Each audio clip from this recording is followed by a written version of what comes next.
They said, well, we can see now that when we tried to talk to him about it, these other judgments get mixed in, and he gets defensive. So they thought it would be a good idea to talk to him about it, but they asked if I would be at the meeting just in case. So I attended their next staff meeting, and I saw rather quickly what they were talking about, because almost as soon as an issue came up, the principal would say, oh, that reminds me of a time, and he would start to tell a story. And I was waiting for somebody to confront him on this in Giraffe, but instead of that, there was a lot of nonverbal jackling going on. People were going like this, rolling their eyes, poking the person next to them, yawning, looking at their watches, holding the watches up to the ears.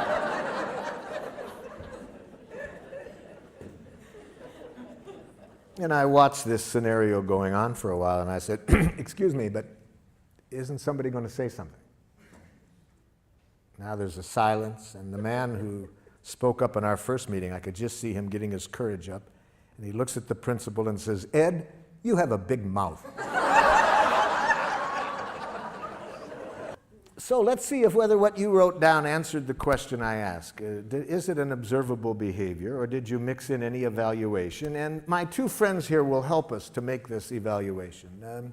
This animal has been taught to, somewhat like a police dog, to sniff out narcotics. If there's any jackal mixed in, he will howl. If you answered the question, this animal will dance. So, sir, what did you write down? My dad blames my wife for my choices. He does what? My dad blames my wife for my choices. Yes, blames is a judgment. See, that's already putting evaluation into it. Dad, do you see yourself as blaming her? No, I see myself as calling attention to the facts.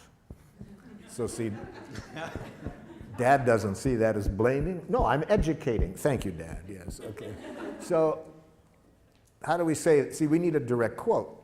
We need to give it, to make it an observable behavior, we need to say, my father says, what? All of his problems. You are responsible for all of his problems. Wait a minute. He says this to the wife. You are responsible for all of his problems. That's it. Yes, okay, that's a direct quote. That's what he says. That's giraffe language. You made a direct quote, okay? See, as soon as you have the word blame in your consciousness, it's going to change the whole energy with which you approach the person, because you're basically making a judgment of them as blaming, which everybody knows is wrong. You see. Yes?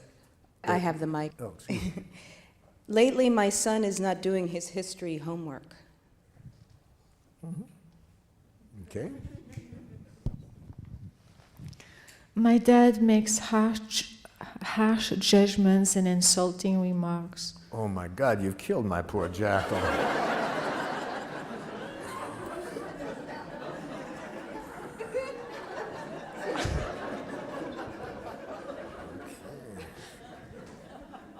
He could have handled the harsh, that was one judgment, but insulting, harsh and insulting, those are two judgments. Actually, he does use insulting words. No, there is no such thing. After today, in fact, seriously, by 4:30 this afternoon, you will never hear another insult. It won't exist. Insults will not exist. I'm going to show you to use some technology today that takes insults and criticism out of the waves, airwaves. So that no matter what your father says, you can never hear another harsh statement or another insult, because we're going to show you today how to use this technology.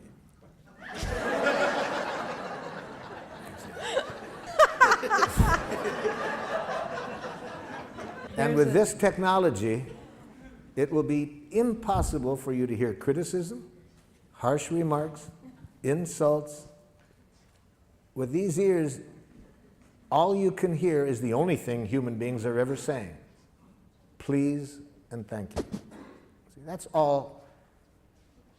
We're going to show you today that all what used to sound like criticism, judgments, blame, are simply tragic, suicidal expressions of please. My brother Yes. yells at me to get in the car to go to school, and then he makes me late to school. Who yells? See,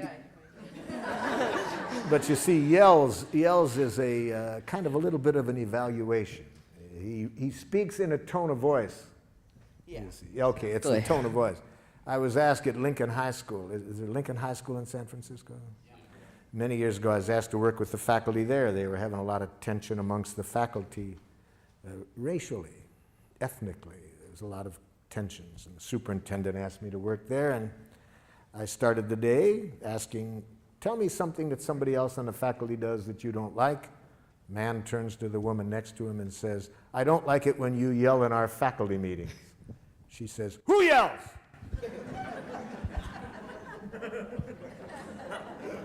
Now, she was from a different culture than this man. See, what was yelling in her culture was quite different.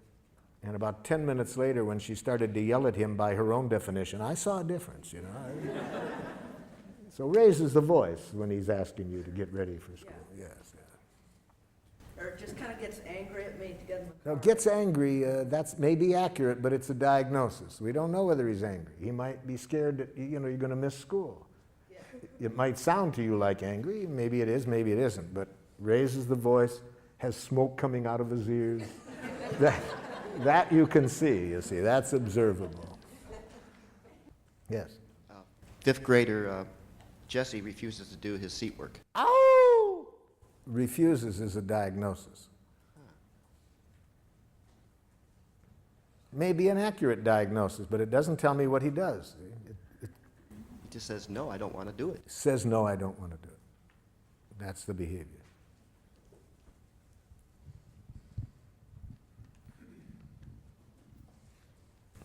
My husband doesn't tell me things which will affect me deeply. Okay. It's the first jackal husband I've ever heard of. This is a new experience for me today. A student in my class incessantly talks loud, won't stay seated, or keep his hands to himself. I hear about 3 judgments in there. Let's go over it slowly because I hear 3 diagnoses. Say it again so we'll hear the 3 diagnoses. Incessantly talks loud, Loud is your interpretation. Louder than you would like. If you want to say it, put it that way. Louder than I would like. won't stay seated, Won't is a diagnosis. Doesn't stay in his seat after I've told him to. He might in the future. We don't know whether he will or not. So that's a diagnosis.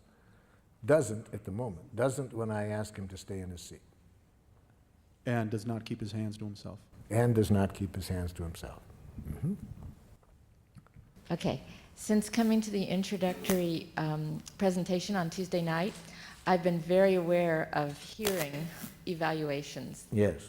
in myself and especially in other people.